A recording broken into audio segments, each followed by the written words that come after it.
Anyway, I'll think about it.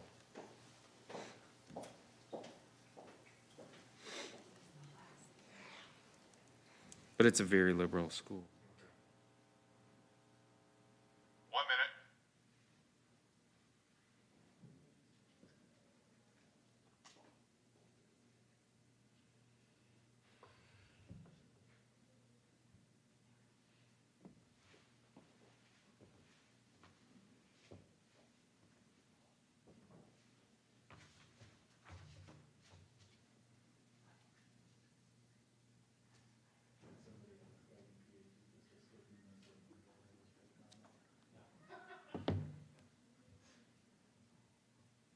I love how governors like to do that to each other. France said, stick to constant, and the Illinois told constant. Some of them were pretty funny. Either Illinois or Scotia. 15. Those are the two biggest Brain said Trump things. I heard him at least twice tell the one where two guys are standing in line at the Illinois prison, and one guy turns to the other guy and says, "Man, food was way better when you were governor." Just remember, mics are hot. That's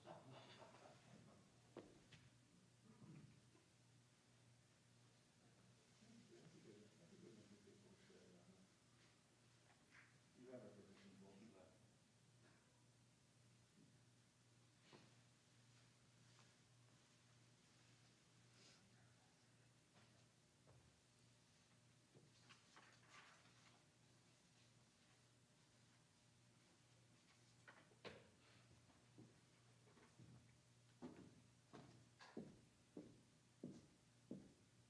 Pat, can I ask you real quick, what are the restrictions that are getting weakened or reduced for the transport of propane?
Well, good morning. I'll go ahead and get started.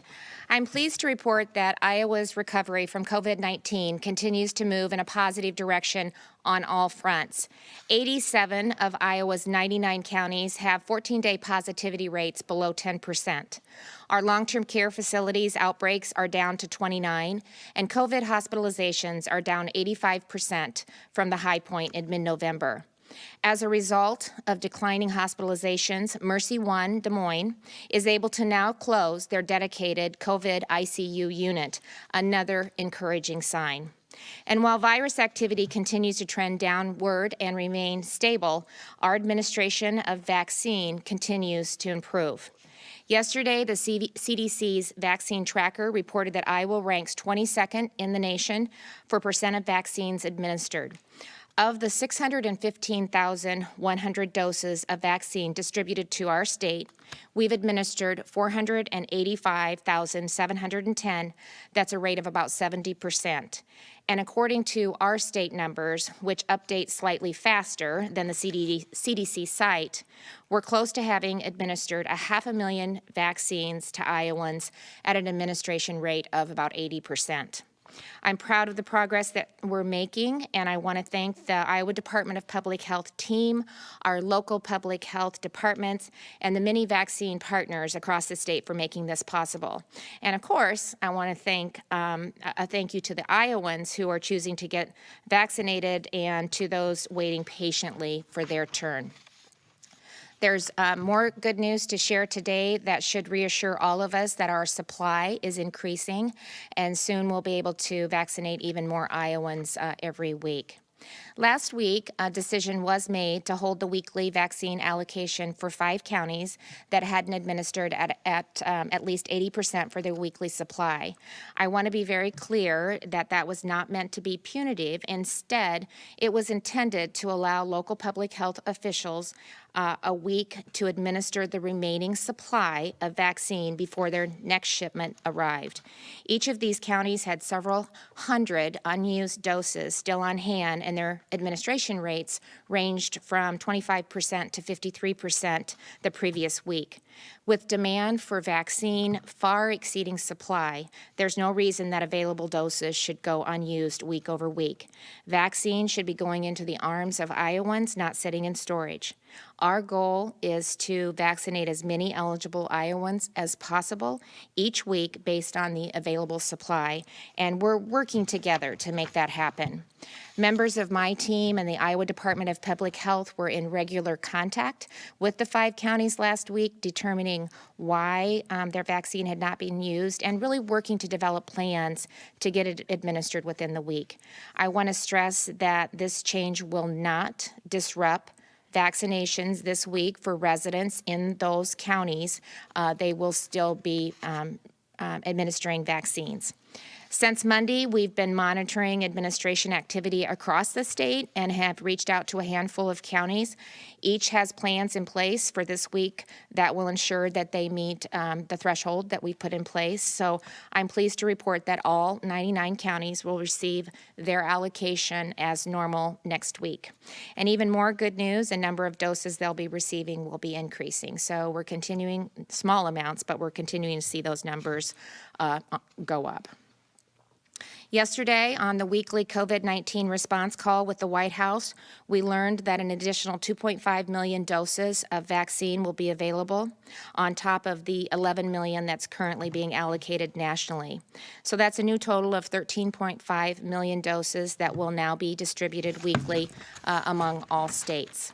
In Iowa, that means our allocation of 49,900 this week will be almost 62,000 doses next week, which is an increase of 24%. Additionally, the weekly allocation for the National Pharmacy Program will double. They were receiving 1 million, and that will go to 2 million doses. And this increase will help Iowa's participating Hy-Vee and the CPESN pharmacies even further expand vaccine access to communities across the state, and especially including rural Iowa. So it's a great program, and it's exciting that they're increasing their doses. The White House also announced that it expects the FDA to announce its decision regarding emergency authorization for Johnson & Johnson's 1-dose vaccine by the end of this month. In preparation, they're coordinating very closely with General Perna and his team so that distribution of the vaccine can begin immediately if it's approved. While supply will be limited to just a few million doses at the initial rollout, Johnson & Johnson's goal is to distribute 100 million doses by the end of June. The White House also committed to providing states with allocation projections beyond the current 3-week time period that they've talked about the last couple of weeks. And not only will this make a positive difference at the state level, it will also enable our local public health departments to plan longer term with their vaccine partners to coordinate clinics in communities that they serve. So that's good news too, to provide that certainty that we're all looking for. Finally, the White House informed us that they are tracking a significant decrease in vaccinations over the weekends, and they ask states to focus on increasing weekend vaccination capacity and hours when it's more convenient for many people to get vaccinated, and I fully support this approach. Increasing vaccination clinics on the weekends will help us meet our goal of quickly vaccinating as many Iowans as possible, and I know that's something that we all want. Last week, like all other states, I talked about our looking for a vendor to set up registration and scheduling process. We've been exploring every tool available to improve the vaccine distribution process. In order to understand the full extent of our options, we issued an RFP, and we have been in discussions with Microsoft about their vaccine registration and scheduling platform. After learning more about the breadth of Microsoft's solution and reviewing the challenges faced by some other states in their rollouts and speaking with our various vaccine partners, we have made the determination not to move forward with the contract. It quickly became apparent that integrating the many already existing registration and scheduling platforms that are used by some of our public health departments, pharmacies, as well as other vaccine providers, it would not be possible in a timely manner without significant disruption to their current systems, and we did not want to slow down the progress that we're making. So we're now shifting our focus from building a different system to optimizing the overall registration and scheduling process for Iowans. And this will be done in close partnership with, again, our local public healths and our vaccine providers. We know that barriers still remain for Iowans who are currently eligible, and we're actively determining how we can leverage existing partnerships to provide an easier alternative to online scheduling. So further updates will be provided as we continue to work on this effort, and we'll keep you all apprised to that. While vaccination is top of mind for all of us, we can't forget the important role that COVID-19 testing continues to play in our recovery, particularly in our ability to monitor virus activity statewide. Last October, we updated the state's data dashboard to report testing data by the total tests conducted in the state, in addition to reporting tests by individuals. At that time, I explained that continuing to report results for individuals would become more complicated and less valuable over time as repeat testing became the norm. I also mentioned that Dr. Brodati and her team of epidemiologists were considering that a change in test reporting might be necessary to better align with how other illnesses are monitored long term, and they were preparing to bring their recommendations to me. Then the November surge happened, and our priorities shifted to managing the situation and really recovering from it. So now that we have the time, the time is right to implement a change in how we report test results. Today, I've asked Director Garcia to provide more information about the plan to update testing data this week. Kelly?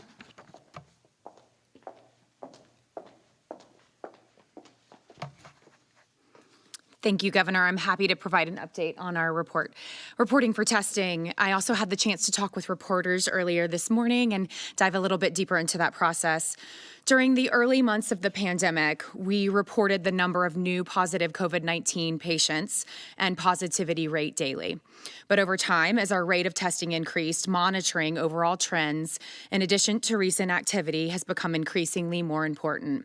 Looking at key data points in terms of a 14-day rolling average, aligning with the incubation period of illness, allowed us to better monitor incidents or new cases of the virus, giving us a more complete picture of current COVID-19 activity across the state, in specific counties and even down to a zip code level.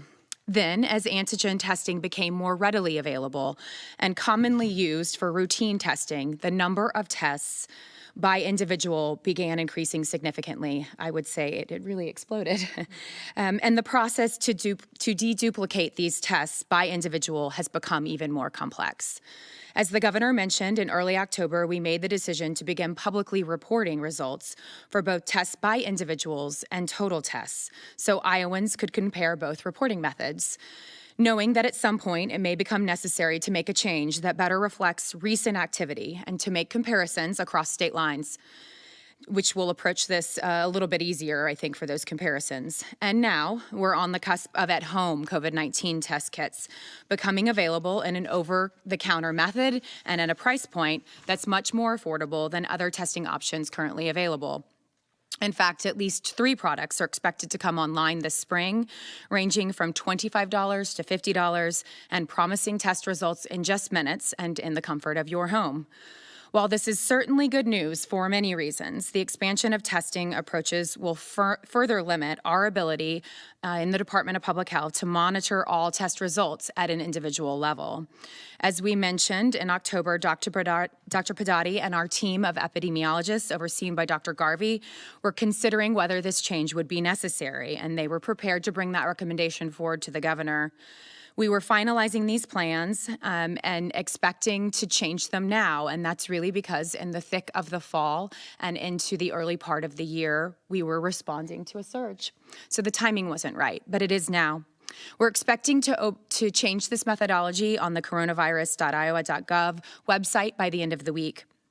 And the shift from individual tests to total tests means that the positivity rate overall will align with total test results. Lastly, while I'm here, I wanted to take the time to, again, thank our partners at the county and local public health level. From the beginning of this pandemic response, it's been an effort unlike anything we've seen before. It's been a sustained response, which has been incredibly challenging. It looks a little different for everyone, but for our counties and for our local public health officials, they have been critical in navigating this response. They've been on the ground since the beginning. And now they are critical in our vaccine administration and ensuring that Iowans throughout the state have access to the vaccine. I cannot thank the counties and our local public health authorities enough.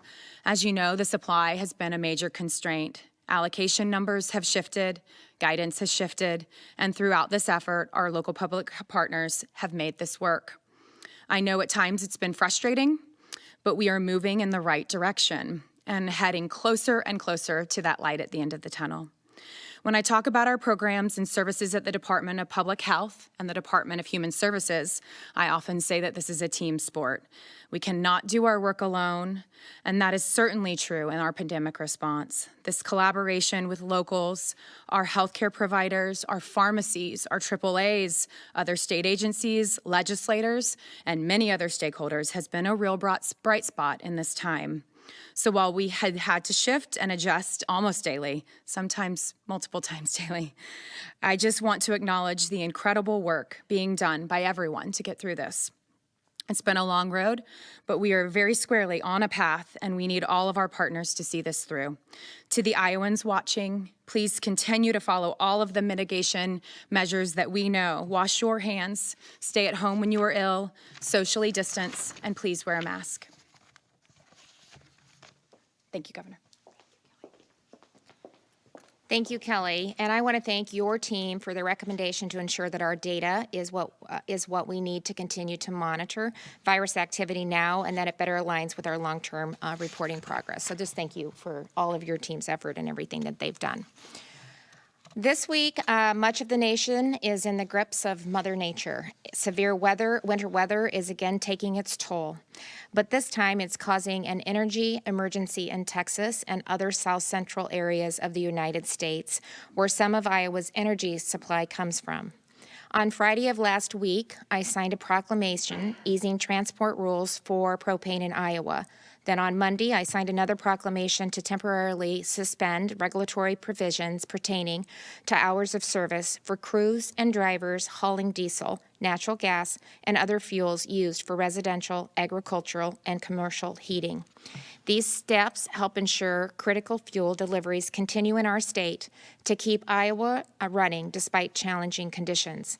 Additionally, the Iowa Utility Board has been closely monitoring the regional situation as it's been developing since last week and coordinating with Iowa's energy companies, cooperatives, and municipalities to ensure service remains stable across the state.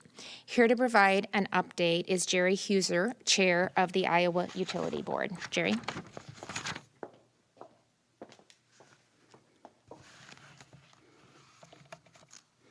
Thank you, Governor, and thank you for your leadership on easing regulatory provisions for propane transportation, diesel fuel, and other heating fuels that are critical for Iowa homes and businesses. Today is the 7th consecutive day that temperatures have dropped below zero, but some areas of Iowa have experienced a daily average temperature below zero for 12 straight days, according to the National Weather Service. Other areas of the nation, especially the south and central states, are also experiencing very rare and severe cold weather that has caused high demand for electricity and natural gas and has strained the regional electric grid.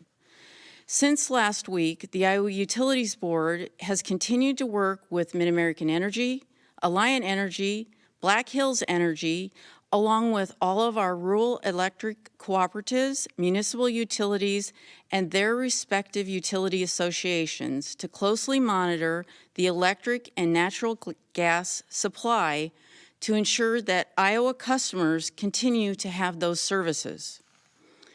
Certain utilities in Iowa, including our municipal utilities and rural electric cooperatives, received their power through agreements with the Southwest Power Pool, also known as SPP. It is a regional transmission organization responsible for coordinating and controlling the day-to-day electric transmission markets for states from Minnesota to Texas, including Iowa. The SPP encountered demand that exceeded its capacity to provide to its members. As a result, SPP declared a series of energy emergency alerts over the past 2 days. Currently, we are in an Energy Emergency Alert 2. SPP has escalated these alerts to the highest level and instructed some of its members to immediately reduce electricity demand by a megawatt needed to prevent further and uncontrolled power interruptions. Due to that demand outpacing available supply in certain areas, some utilities were instructed by their regional transmission operator to curtail their electric load.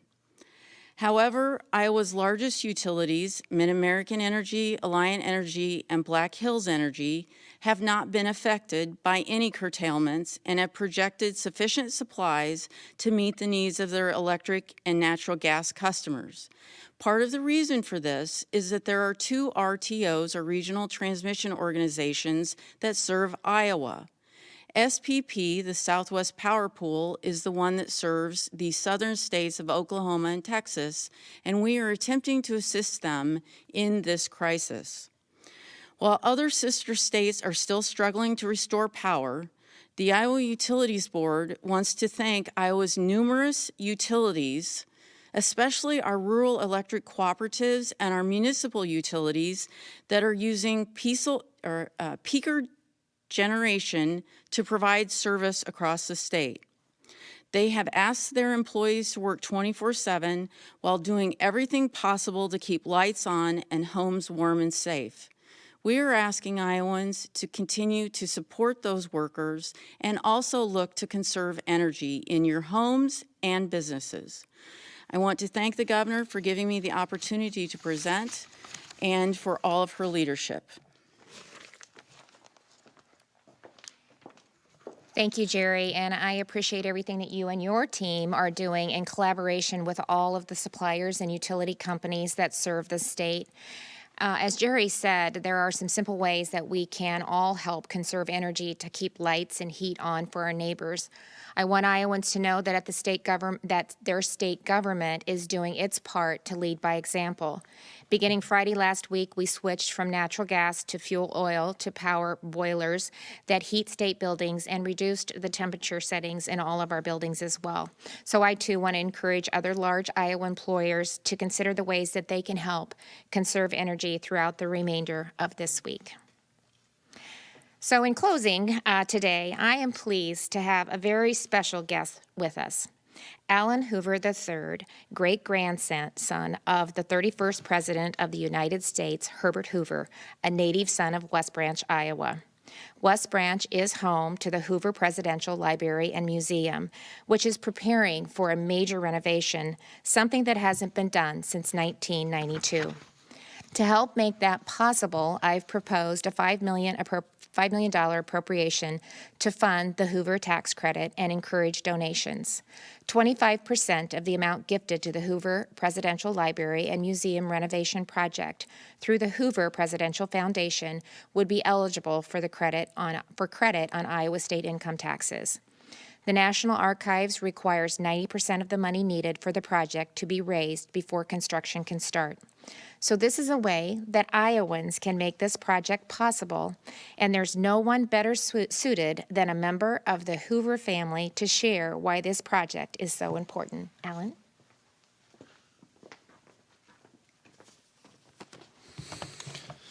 Thank you, Governor Reynolds, for this opportunity to be here with you today. As many of you know, great-granddad was born in West Branch, Iowa, and later elected as the only president of the United States to come from this state.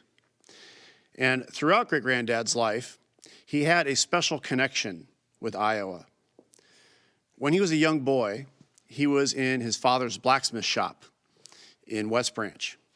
And as young boys can be prone to do, they have a mind of their own, especially when they're around hot iron. And in this case, great-granddad stepped on a hot piece of coal that I imagine not only hurt, but it left a mark on his foot that would be there the rest of his life. He affectionately called this mark his brand of Iowa that was with him every step of the way as he went through life at the Paris Peace Conference, Secretary of Commerce in the White House, and the years beyond. Great-granddad felt a genuine bond with Iowa, so much so that he chose West Branch to be his final resting place, along with his wife, Lou Henry. And not far from their graves is the Presidential Library Museum that bears his name, which, as the governor mentioned, has been almost 30 years since the last major renovation. And by the way, that is the longest time period of any presidential library in the United States to go without having a major renovation. And the Hoover tax credit is such an important component of this project. I was humbled yesterday in going through both houses of legislature and visiting with legislators and senators and discussing this project and seeing how much support there is for this Hoover tax credit and for Herbert Hoover's memory and his connection with Iowa. And on behalf of the family, I'm deeply grateful. We are deeply grateful for the people of Iowa, both houses of the legislature, and Governor Reynolds for this tremendous support in helping this project become one step closer to reality. Thank you. Thank you very much.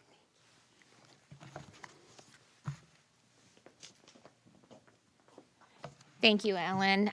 This truly is a way that Iowans can support the renovation and preserve an important historic landmark in our state for generations to come.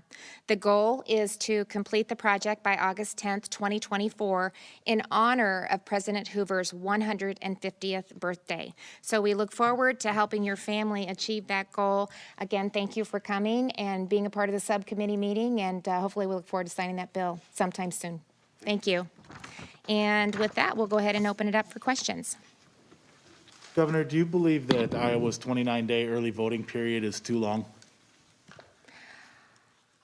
I can't remember. I think we condensed that some. I thought what it was previously was too long, and I think this was a compromise that they landed on. So it is a long period of time. I think it's something we should continue to look at. I'd be willing to take a look at that. Governor, you just talked about the supply getting increased for next week. Yep. Polk County said they've received information that their Moderna doses are going down by about 2/3 for next week and then increase slightly the week after that. Is this just for Polk County being reduced this much, or are there other counties being reduced as well? I think that a lot of that is weather related. Is that some of it is weather? Kelly, why don't you just go ahead and answer that? I know part of the story. Yeah. As you can imagine, and particularly because of the update Jerry just gave, there are some supply chain issues at the moment because of where the distribution centers for both vaccine manufacturers are located in the southern part of the U.S. We expect that to be made up within the week as the temperatures warm. We do shift Moderna supply at times because Moderna is easier to handle in Polk County. We are very lucky to have Polk County as a partner that can take a pretty tremendous amount of Pfizer supply. They're uniquely situated to do that. So there is a component there that is playing into that factor, and we're happy to talk with you kind of in more detail about what that looks like. We do make these shifts on occasion because of what is available. And then Moderna, the federal government is doing a similar kind of redistribution of Moderna versus Pfizer in this next week as well. So all of that played into the allocation. Will Pfizer offset? Will you increase that to offset it, or will they just go with a lower supply? No, everyone's remaining steady. There's just sometimes people get more Pfizer and sometimes people get more Moderna, and that shifts week to week. And Dave, that's one of the things that we've talked about on the White House call with the administration is how important it is to have some certainty in the doses.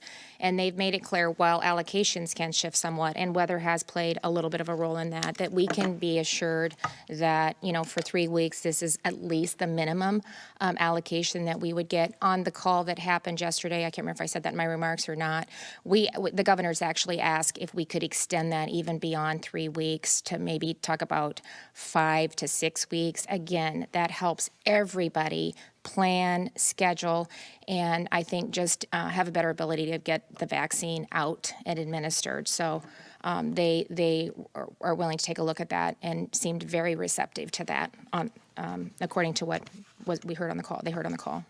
Are you dumping the idea of a statewide call center as well as an app or? No, we're not.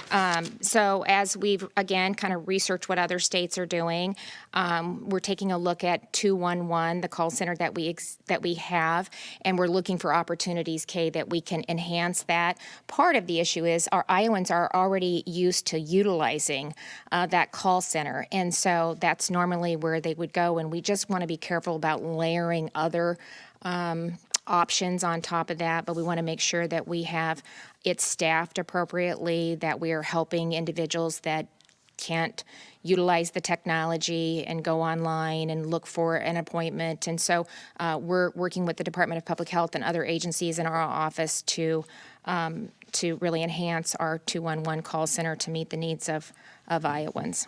Can the 211 call centers make appointments for people? Well, not yet, but we're looking at what we can do to enhance that, right? Yeah. So what would your advice be to people right now who are struggling to get appointments? It's a place to call for them to walk through how we do that. But if a lot of people are, especially seniors, are really struggling, especially if they're not good at going online. So that's why, we're talking about a lot of different options. That's why we're trying to utilize the AAAs. We're looking at the 211. We have local public health. Kelly talked a lot about the role that they play in helping their communities know how to receive a vaccine and what that looks like. And so we're continuing to monitor all of that. But when we really dug into what the options were and what was available and the timeline to get that done, it just didn't make sense for us to move forward, especially with the registration and scheduling component, because of all of the different providers that are tied into that right now and the systems that they had. So we're continuing to look for ways that we can streamline the process and make sure that we're meeting the need of Iowans. And we're still so limited in the vaccine, so that still remains a big. Like I'm sorry, what? If I'm a senior, what would your 211, advice be right? to someone who is really struggling? What should they do today to try to find an appointment? Do you want to call? Call a AAA. Yeah. Okay, call a AAA would be the first place for them to start. And then we'll continue to enhance that and build out areas where we can help them. Governor, on June 18th of last year, you said Iowa was well into the recovery phase of the pandemic. And at that time, I think we had something like 678 deaths, and we're over 5,200 now. And the infection rate is twice what it was. Given all of that, do you think it was a mistake to say in June that we were in the recovery phase? Well, I think our numbers looked better at that time. This has been an unprecedented pandemic, and Iowa is not unique. We saw a very similar situation happen across the country in November and December. I think we were able to take advantage of a downturn in numbers. We saw the hospitalizations go down. We saw our positivity rate go down. We were able to open things up, and we played ball this summer, I think, which helped with the overall just attitude to deal with COVID-19. And like when as the winter, we approached the winter months and people started going inside, we saw our numbers escalate. We saw a brief surge like many of the other states did, and we acted appropriately. So again, we learn every day, we gather new information, and we make decisions accordingly. Can you characterize where you think we are now in the pandemic? I mean, with going back to school, relaxing the mask mandates and the other mandates, and all that makes it look like we're almost ready to say, okay, we're done, moving on with life. No, I've never said that. You're mischaracterizing what I've said. I've never said that. Even in the healthcare declaration, I said I strongly recommend that Iowans continue to do the right thing. We've been telling them for over a year what they should be doing to address COVID-19. I don't think, that has changed. They know what they need to do. Businesses know what they need to do.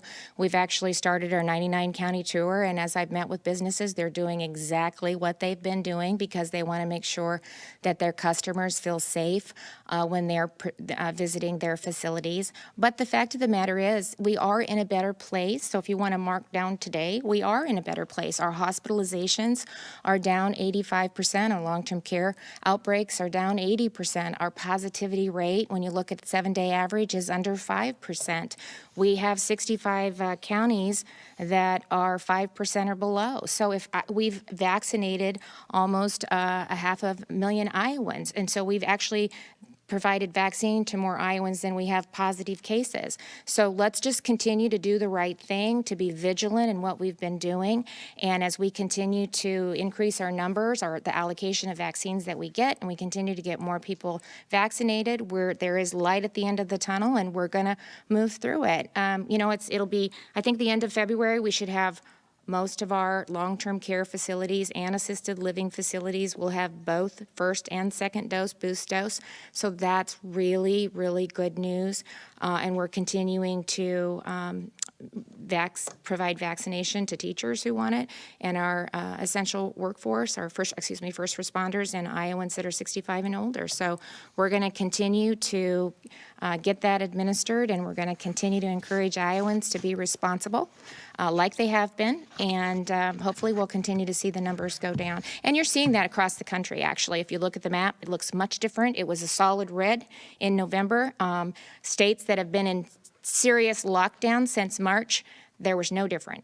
They were also experiencing that uptick during the November, December, and then some of your southern states were a little bit later in moving through that. Kay, did you have another question? Governor Ducey in Arizona has decided that schools shouldn't issue letter grades to students. It should just be pass-fail because of the disruptions in education this year. Is that something you're considering in Iowa, to direct schools to not issue letter grades because of the disruption in education? Yeah, I'm proud that by far the vast majority of our schools have been open, and they figured out a way to get the students safely and responsibly back in the classrooms. And it is heartbreaking when you look at the data and you see the statistics of the impact that this is having on our children, and especially those who need their schools and need to be in the classroom the most. And so I'm hoping because of that we're going to be in a better place. I said that I think that we need to do the assessments. I don't think that all states are doing that. I think it's extremely important that we do that so we have some sense of where we're at and what we need to do to get those kids that have fallen behind back on track. But I can't imagine the number of kids that have not been in a classroom for over a year. And I don't know, in some of these states, it doesn't look like it's going to be anytime soon that they're going to get back in. Data and science does not support them not being in the classroom. That's where they should be.